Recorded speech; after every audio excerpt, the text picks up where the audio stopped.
प्रिय बंधुओं, हमें खुशी है कि आज हम तुलसीदास द्वारा रचित महाकाव्य रामचरितमानस का दूसरा खंड अयोध्या कांड शेयर करेंगे, जिसमें भगवान राम के अयोध्या से वनवास जाने, दशरथ के दुख और कैकेयी के कारण हुए घटनाक्रम का वर्णन है।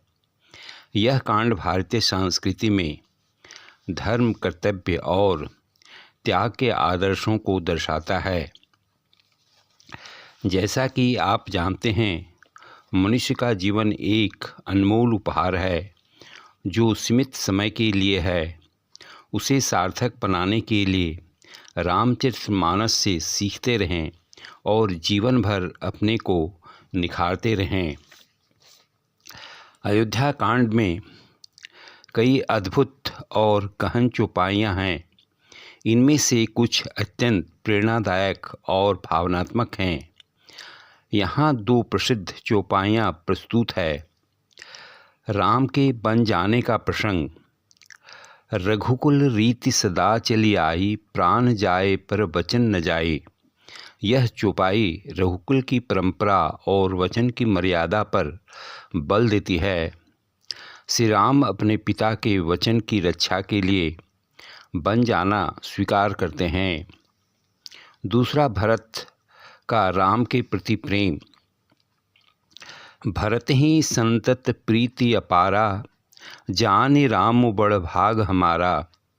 इस चौपाई में भरत का अपने बड़े भाई श्री राम के प्रति अटूट प्रेम और उनकी महानता का वर्णन है। यह चौपाई न केवल रामचरितमानस की महत्ता को दर्शाता है, बल्कि जीवन में धर्म, कर्तव्य और प्रेम के आदर्शों को भी सिखाती है। अयोध्या कांड का संक्षिप्त विवरण इस प्रकार है। अयोध्या कांड की शुरुआत भगवान राम के राज्याभिषेक की तैयारी से होती है। राजा दशरथ अपने ज्येष्ठ पुत्र राम को अयोध्या का राजा बनाने का निश्चय करते हैं। अयोध्या में हर्ष और उल्लास का वातावरण होता है, परंतु महारानी कैकेयी की दासी मंथरा उन्हें समझाती है कि राम के राज्याभिषेक से भरत का अधिकार छीन जाएगा। मंथरा की बातों में आकर कैकेयी दशरथ से अपने दो वरदान मांगती है। पहला, भरत को राजा बनाना और दूसरा, राम को 14 वर्षों का वनवास। राजा दशरथ इन वरदानों को देने के लिए विवश होते हैं। जब भगवान राम को यह जानकारी मिलती है तो वे अपने पिता और कैकेयी के आदेश का पालन करते हुए बन जाने के लिए सहर्ष तैयार हो जाते हैं। माता सीता और भाई लक्ष्मण भी उनके साथ बन जाने का निर्णय लेते हैं। वनगमन के समय अयोध्या नगरी शोक में डूब जाती है। राजा दशरथ अपने पुत्र राम के वियोग में अत्यंत दुखी होकर प्राण त्याग देते हैं। भरत, जो उस समय ननिहाल में थे, लौटकर अयोध्या आते हैं और इस सच्चाई को जानकर अत्यंत क्रोधित और दुखी होते हैं। वे राम को वन से लाने का प्रयास करते हैं। भरत राम से वन में भेंट करते हैं और उन्हें अयोध्या लौटकर राजा बनने के लिए आग्रह करते हैं, परंतु राम अपने धर्म और पिता के वचनों का पालन करते हुए अयोध्या लौटने से इनकार कर देते हैं। भरत राम की चरण पादुका लेकर लौटते हैं और उन्हें सिंहासन पर रखकर राज्य का संचालन करते हैं। अयोध्या कांड में राम का आदर्श रूप सामने आता है, जो धर्म, कर्तव्य और सत्य का पालन करते हैं।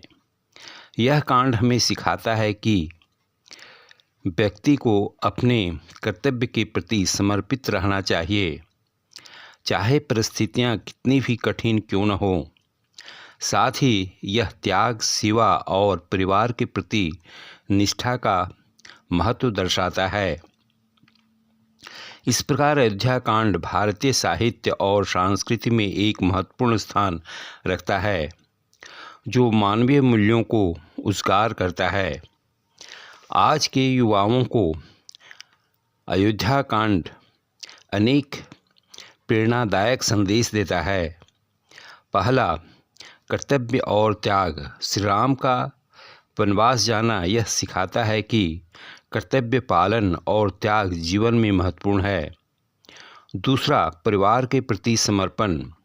श्री राम ने पिता के वचन की रक्षा के लिए स्वयं के सुख आराम का त्याग किया।